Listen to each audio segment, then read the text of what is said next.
Hello friend, आज हम बताने जा रहे हैं LCD backlight section 6 leg IC के बारे में। तो हम सबसे पहले चलते हैं बैटरी लाइन की ओर। बैटरी कनेक्टर से एक लाइन निकलकर जाती है डीसी टू डीसी आईसी के अंदर और डीसी टू डीसी आईसी से निकलकर एक वोल्टेज आउट करती है, बैकलाइट आईसी के अंदर इन करती है। SYS ये वोल्टेज इन करती है बैकलाइट आईसी के अंदर। बैकलाइट आईसी की मेन पावर सप्लाई लाइन होती है। इसी लाइन से बैकलाइट आईसी को इनपुट वोल्टेज मिलता है और ये लाइन एक बूस्ट कॉइल से होते हुए स्विचिंग करती है। स्विचिंग लाइन हाई वोल्टेज बनाती है। स्विचिंग लाइन बैकलाइट आईसी की सबसे इम्पोर्टेंट वर्किंग लाइन होती है। इसी लाइन से हाई फ्रीक्वेंसी स्विचिंग होती है जिसे कॉइल के जरिए बूस्ट वोल्टेज बनाता है और बैकलाइट जलती है। और ये लाइन निकलकर आगे जाती है एलईडी ए के नाम से। एलईडी ए की लाइन पर सीरीज में एक डायोड लगा हुआ रहता है और दो कैपेसिटर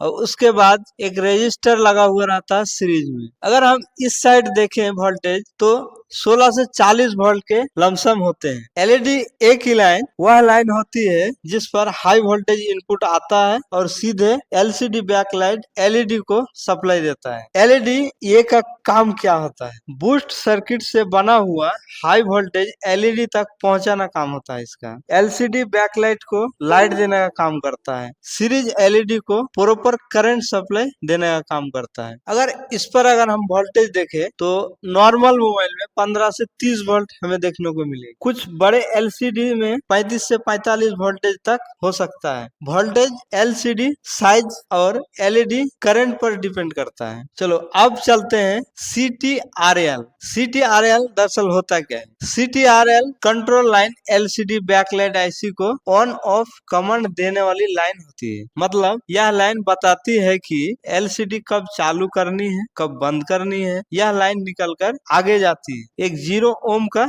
रजिस्टर के थ्रू। ये रजिस्टर अगर खराब हो जाए तो ये रजिस्टर को हम बाईपास कर सकते हैं। जैसे एक जंपर कर देंगे, बहुत आसान सा है, एक जंपर कर देंगे, हो गया बाईपास। तो ये लाइन थी CABC की लाइन। अब चलते हैं FB। FB का मतलब हुआ फीडबैक। FB लाइन मोबाइल के बैकलाइट सर्किट का बहुत बड़ा इम्पोर्टेंट हिस्सा होता है। इसका काम बैकलाइट आईसी को यह बताना होता है कि एलसीडी लाइट सही से जल रही है या नहीं, करंट और वोल्टेज नॉर्मल है या नहीं। मतलब फीडबैक लाइन का स्टेटस रिपोर्ट देना होता है। और ये लाइन एलईडी के की लाइन होती है। इस लाइन पर पैरेलल में एक रजिस्टर लगा हुआ रहता है। अगर ये रजिस्टर भी वैल्यू बढ़ जाए तो हम इस रजिस्टर को सेम लगाना होता है। अगर इस रजिस्टर पर जंपर कर दे तो काम नहीं बनेगा, तो फिर ये डायरेक्ट ग्राउंड हो जाएगा। उसके बाद हमारे डिस्प्ले वर्क ही नहीं करेगा, यानी कि लाइट बिल्कुल ही काम नहीं करेगा, क्योंकि ये फीडबैक का लाइन है। अब चलते हैं एनसी की ओर। एनसी का मतलब होता है नॉट कनेक्ट। ये